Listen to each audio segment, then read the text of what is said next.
नमस्कार दोस्तों, स्वागत है आपके अपने YouTube channel uneasy coaching classes में। तो आज की क्लास में हम पढ़ने वाले हैं कोरक कैम्बियम के बारे में, यानी जो कोरक कैम्बियम होते हैं वो उसका निर्माण कैसे होता है और क्या होती है। ठीक है, उसके साथ ही हम पढ़ने वाले हैं वार्षिक वलयों के बारे में, यानी जो एनुअल रिंग होती है एक प्लांट के अंदर वो कैसे बनती है। साथ में रस कास्ट व अंतःकास्ट के बारे में भी पढ़ेंगे। तो चलो वीडियो स्टार्ट करते हैं। हमारा चैप्टर नंबर 6 है जिसका नाम है पुष्पी पादपों का शरीर। तो इसके अंदर सबसे पहले हम पढ़ेंगे वार्षिक वलय के बारे में।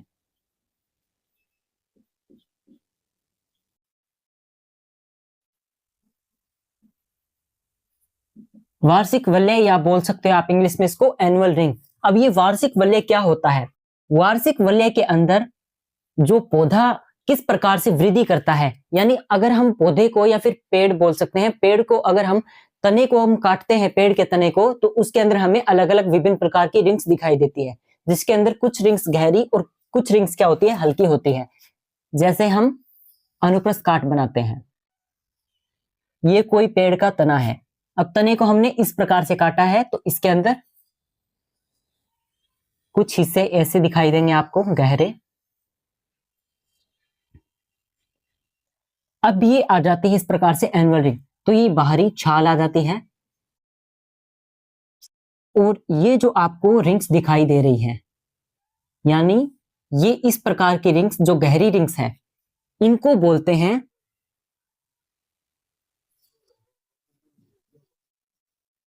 शरद वलय।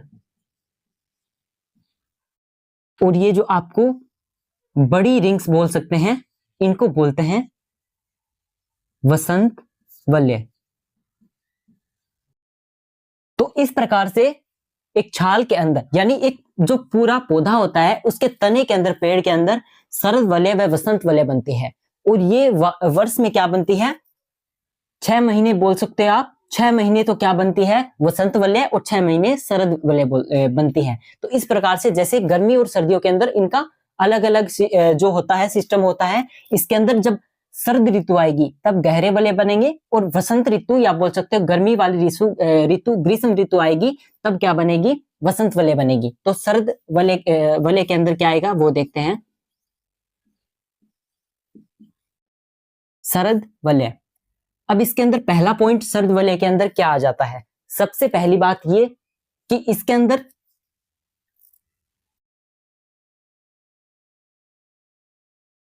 वाहिकाएं होती है या वाहिनिकाएं, ये क्या पाई जाती है, इनका घनत्व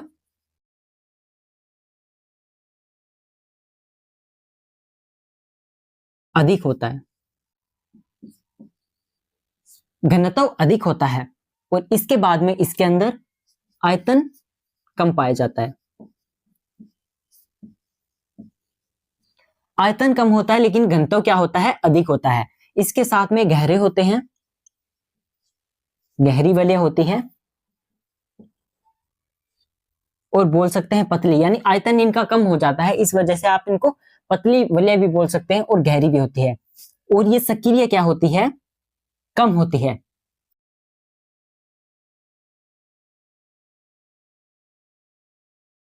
कम सक्रिय पाई जाती है। इसके विपरीत अगर हम बात करें वसंत की बात, वसंत वलय अधिक सक्रिय,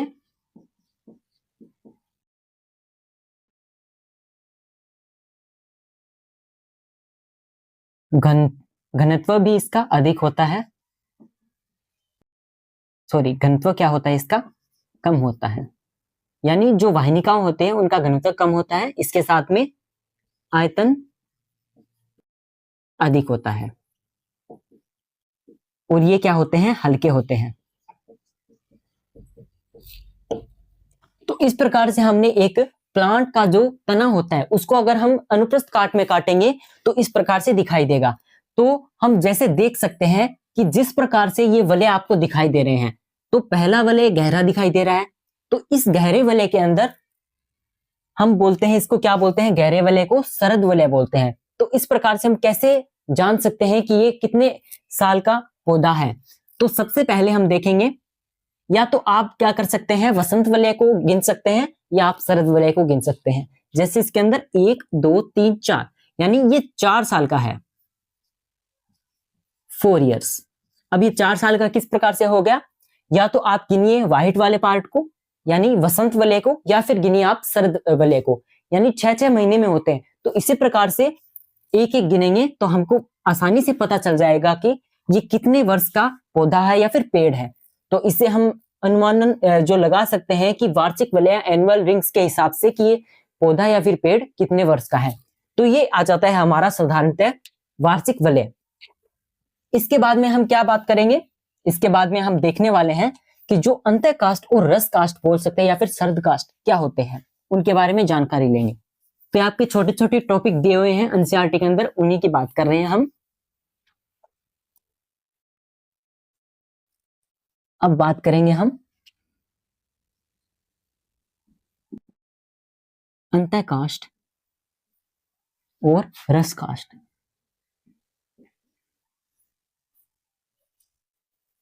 अंतः काष्ठ यानी हार्डवुड और सेपवुड, ये किस प्रकार के वुड से पता चल रहा है कि ये क्या है, काष्ठ।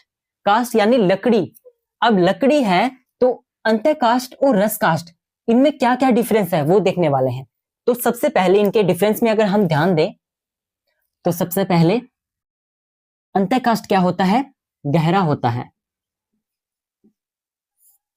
गहरा यानी ये आपको अगर दिखाई देगा किसी पौधे के अंदर या फिर पेड़ के अंदर, जैसे इस प्रकार से, ज्यादातर पेड़ ही होता है तो पेड़ के अंदर ही काष्ठ पाया जाता है, पौधा क्या होता है, छोटा होता है। तो इसी के अंदर देखें तो ये पार्ट क्या है, यहाँ पर गहरा है तो ये अंतः काष्ठ आ जाता है। और ये जो आपको हल्का पार्ट दिख रहा है ये क्या आ जाता है, यहाँ पर हल्का पार्ट रस काष्ठ आ जाता है और गहरा पार्ट क्या आ जाता है, अंतः काष्ठ। तो इस प्रकार से एक पेड़ की अनुप्रस्थ काट के अंदर हम देख सकते हैं कि अंतः काष्ठ और रस काष्ठ कौन कौन से होते हैं। तो इसी के अनुसार देखते हैं तो इसका क्या कार्य होता है। अंतः काष्ठ का मुख्य कार्य होता है जो भोजन या फिर कुछ खाद्य पदार्थ हो सकते हैं उनको संग्रहित रखता है। तो इसी वजह से ये क्या हो जाता है, गहरे रंग का हो जाता है। तो इसके अंदर रेजिन, रेनिन, गोंद या फिर कुछ खुशबूदार पदार्थ, खुशबूदार जो पदार्थ होते हैं वो कैसे, जैसे कुछ जो पेड़ होते हैं उनके अंदर खुशबू आती है तो वो खुशबूदार पदार्थ होते हैं, जैसे चंदन के अंदर होती है उस प्रकार से ही। तो इनके अंदर जो रेजिन, गोंद और ये रेनिन वगैरह इस प्रकार के जो तत्व या फिर पदार्थ होते हैं वो पाए जाते हैं। इसके बाद में अगर बात करें अंतः काष्ठ के अंदर क्या क्या पाया जाता है, तो अंतः काष्ठ क्या होता है कि इसका मुख्य कार्य ही होता है कि ये पदार्थों को संग्रहित रखता है। और इसके अंदर लिग्निन क्या पाया जाता है, लिग्निन जमाव पाया जाता है। लिग्निन के कारण ये क्या होता है, कठोर होता है या फिर मृत होता है, मृत। और इसके अंदर सुबेरिन का भी जमाव होता है और सुबेरिन के जमाव के कारण क्या कार्य होता है, सुबेरिन जल हानि को रोकता है, जल हानि को रोकता है।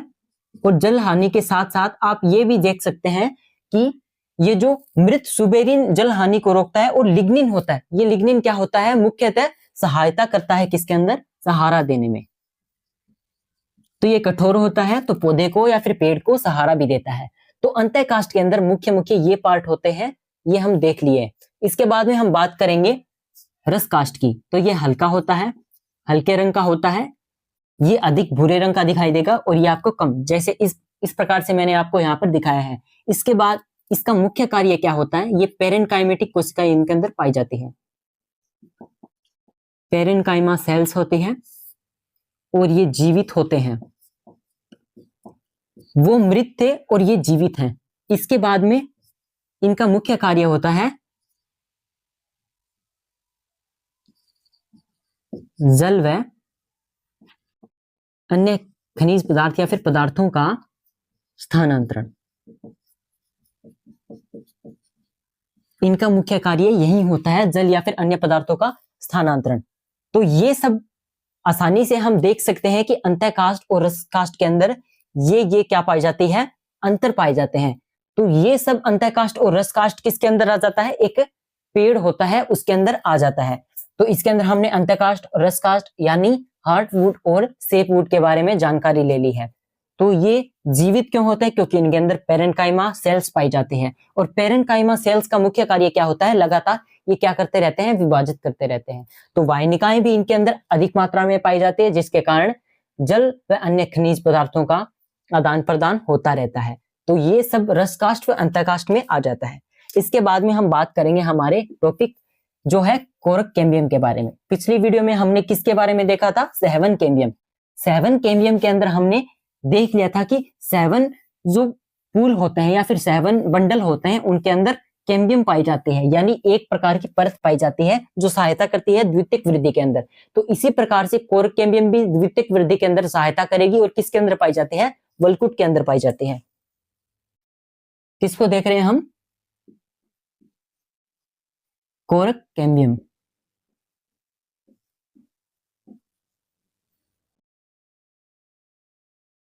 तो हमने पिछली वीडियो में देख लिया था कोरक कैम्बियम के साथ वाला जो था सेवन कैम्बियम, और ये द्वितीयक वृद्धि के अंदर मुख्यतः काम में आते हैं कोरक कैम्बियम, सेवन कैम्बियम और पेरेन्काइमा कोशिकाएं या फिर टिश्यूज बोल सकते हैं आप।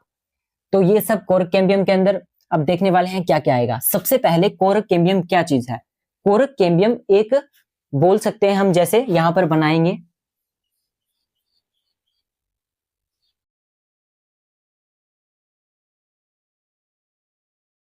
तो अगर हम किसी पेड़ की या फिर पौधे की अनुप्रस्थ काटते हैं तो यहाँ पर इस प्रकार से पेरेन्काइमेटिक कोशिकाएं बोल सकते हैं यहाँ पर पाई जाती हैं। इसके साथ में यहाँ पर इस प्रकार से गहरी गहरी ये यहाँ पर कोरक कैम्बियम पाई जाती है। और इसका मुख्य कार्य क्या होता है, मुख्यतः कोरक कैम्बियम पाई जाती है तने और मूल के अंदर। तो इनका कार्य होता है द्वितीयक वृद्धि में सहायता करना, और द्वितीयक वृद्धि के अंदर ये क्या करते हैं, चौड़ाई में वृद्धि करने में सहायता करते हैं। तो कोरक कैम्बियम के अंदर सबसे पहले देखने वाले हैं कि कोरक कैम्बियम का क्या कार्य होता है। अब जैसे ये हमारा यहां पर 7 पूल आ जाता है, 7 पूल या फिर 7 बंडल। अब 7 बंडल के अंदर क्या होता है, जाइलम और फ्लोएम पाए जाते हैं। जाइलम फ्लोएम के बाद में यहां पर एक और परत बनाते हैं, इन परत के अंदर पाई जाती है ये कोरक कैम्बियम। कोरक कैम्बियम पाए जाते हैं, और ये कोरक कैम्बियम क्या करती है, जब सबसे पहले क्या होता है, जब पौधे का निर्माण होता है तो उसके अंदर नॉर्मल वृद्धि होती है। इसके बाद में धीरे धीरे उसके अंदर द्वितीयक वृद्धि का प्रारंभ होता है। तो ये जो कोरक कैम्बियम होती है ये सक्रिय हो जाती है। इसके बाद यहाँ पर ये क्या बनाने लग जाती है, द्वितीयक वृद्धि के साथ में इस प्रकार से वृद्धि करने लग जाती है। यानी ये अपने साइड में क्या है, अधिक वृद्धि करती करती एक पौधे को इस प्रकार से चौड़ाई में वृद्धि कर देती है, अधिक चौड़ा हो जाता है क्या है, पौधा। जैसे अगर ये कोई छोटा प्लांट है, इस प्रकार से इसके तने को काटा है, तो यहाँ पर ये जो कोरक कैम्बियम होती है वो इसको और अधिक विभाजित करती जाती है। इनके अंदर पेरेन्काइमेटिक जो उत्तक होते हैं वो पाए जाते हैं, जिसकी वजह से अधिक से अधिक क्या पाई जाती है, इसके अंदर विभाजन करने की क्षमता पाई जाती है, जिस वजह से ये चौड़ाई में वृद्धि करने में सहायता करती है। जैसे कि अगर कोई पौधे का निर्माण होता है तो पौधा पहले क्या होता है, हरा होता है, और हरे होने के बाद में जैसे जैसे आप उसको देखते जाते हो वैसे वैसे बाहर भूरा हो जाता है, और इसके बाद इसके अंदर जो छाल होती है उसका निर्माण प्रारंभ हो जाता है। और ये छाल क्या होती है, मृत होती है। और मृत क्यों होते हैं, क्योंकि ये जैसे कि यहाँ पर क्या हुआ, सबसे पहले यहाँ पर जो कोरक कैम्बियम थी उन्होंने वृद्धि करना प्रारंभ कर दिया, और वृद्धि करने के बाद में जो मृत या फिर बोल सकते हैं ये जो निर्जीव सेल्स थी वो वहां पर क्या आ गई, साइड में आ गई, और साइड में आने की वजह से ये कास्ट के रूप में बाहर निकलने लग गई। अब जैसे जैसे ये जो कास्ट है या फिर बोल सकते हैं एक्स्ट्रा जो मृत सेल है वो बाहर गिरती जाएगी, और वैसे ही वैसे क्या होगी, ये कोरक कैम्बियम विकसित होती जाएगी, यानी कोरक कैम्बियम विभाजन करना प्रारंभ करने लग जाती है लगातार। तो इसी साथ में जैसे छाल उतरती है तो आपको दिखाई देगा कि कुछ समय बाद में वो छाल पुनः आ जाती है। तो ये एक विभाजन का है जो द्वितीयक वृद्धि में सहायता करती है। तो ये सब कोरक कैम्बियम के अंदर आ जाता है। कोरक कैम्बियम में क्या क्या आता है, ये जो इसके अंदर आता है काग, कागजन और कागस्तर। तो ये सभी मिलके परिचर्म का निर्माण करते हैं। परिचर्म, परिचर्म वही है जो हमने छाल के बारे में आपको बताया था, यानी जो बाहरी परत है उसको हम परिचर्म बोलते हैं। और ये परिचर्म काग, कागजन और कागस्तर बनाते हैं। काग जैसे जैसे विभाजन होता है तो ये जो कागजन होता है, कागजन किसको बोलते हैं हम, कैम्बियम को बोलते हैं। तो ये कागजन विभाजन करना प्रारंभ कर जाती है, इसके बाद में काग बनता है और काग के बाद में कागस्तर। कागस्तर का मतलब ये एक प्रकार का स्तर होता है, स्तर जैसे हमने यहाँ पर बनाया है। तो ये स्तर आगे विभाजित होता जाता है और परिचर्म का निर्माण कर देता है। तो ये सब एक कोरक कैम्बियम के अंदर, यानी जो वल्कुट होता है, कोर्टेक्स यानी वल्कुट के अंदर ये कोरक कैम्बियम पाई जाती है। और मुख्य कार्य इसका क्या होता है, ये यहाँ पर क्या है, वल्कुट है पूरा, ये वल्कुट है, इसके अंदर सभी आ जाते हैं, 7 पूल वगैरह। और वल्कुट के अंदर ये साइड में पाए जाते हैं यहाँ पर कोरक कैम्बियम, और ये सहायता करती है द्वितीयक वृद्धि में जड़ व तने के अंदर। तो जैसे हमने आपको तने में बताया तो ये तने में आ गया, इसी प्रकार से सेम टू सेम किस में आ जाएगा, जड़ के अंदर आ जाएगा। और ये बात हमने आपको पिछली वीडियो में बताई थी कि जो जिम्नोस्पर्म होते हैं उनके अंदर भी द्वितीयक वृद्धि पाई जाती है। तो एक बीजपत्री में नहीं पाई जाती है, द्विबीजपत्री में ओनली द्वितीयक वृद्धि किसमें पाई जाती है, एंजियोस्पर्म होता है उसके अंदर, एक बीजपत्री में नहीं होती बल्कि द्विबीजपत्री में होते हैं। इसके विपरीत जो जिम्नोस्पर्म होते हैं उनके अंदर क्या पाई जाती है, जड़ व मूल के अंदर द्वितीयक वृद्धि पाई जाती है। तो ये हमारा कंप्लीट हो चुका है कोरक कैम्बियम। कोरक कैम्बियम तने में भी जैसे हमने बताया वैसे ही जड़ के अंदर आ जाएगा, और इसके साथ में वातरंध्र पाए जाते हैं। अब ये वातरंध्र क्या चीज है, वातरंध्र जैसे नाम से स्पष्ट हो रहा है, वात यानी वायु, रंध्र यानी छिद्र, यानी ये वायु का आदान प्रदान करने में सहायता करते हैं। जैसे आपने छाल को देखा होगा तो इस प्रकार से एक पेड़ के अंदर छाल होती है, जैसे इस प्रकार से इसके अंदर छाल के अंदर दरारें बनी होती हैं। तो जब ये आप दरारें देखते हैं तो यही दरारें क्या होती है, वातरंध्र होते हैं, और ये किसमें सहायता करती है, वायु के आदान प्रदान में सहायता करती है। तो वातरंध्र का निर्माण कैसे होता है, जैसे यहाँ पर कोरक कैम्बियम आगे बढ़ती जाएगी, द्वितीयक वृद्धि में सहायता करती जाएगी, वैसे वैसे ये जो परिचर्म है, यानी ये जो बाहरी पेरेन्काइमेटिक सेल्स के बाद में यहाँ पर ये जो छाल बनती है तो वहां पर ये उठकर यानी यहाँ पे वृद्धि होगी अधिक, तो यहाँ से उठ जाती है, यानी यहाँ से ऊपर स्थित हो जाती है। तो इसके बाद यहाँ पर उठने के बाद यहाँ से ये फट जाती है, जिसके बाद में यहाँ पर हमें दरारें दिखाई देती है, और इन्हीं को क्या बोलते हैं, छिद्र बोलते हैं, किसको, वातरंध्र बोलते हैं। तो ये सब किसके अंदर आ जाता है, हमारा कोरक कैम्बियम के अंदर ही आ जाता है। तो इस प्रकार से हमारे ये पूरा का पूरा चैप्टर कंप्लीट हो गया है, पुष्पी पादपों का शरीर। तो मिलते हैं नए चैप्टर के साथ, तब तक के लिए जुड़े रहे हमारे साथ। धन्यवाद।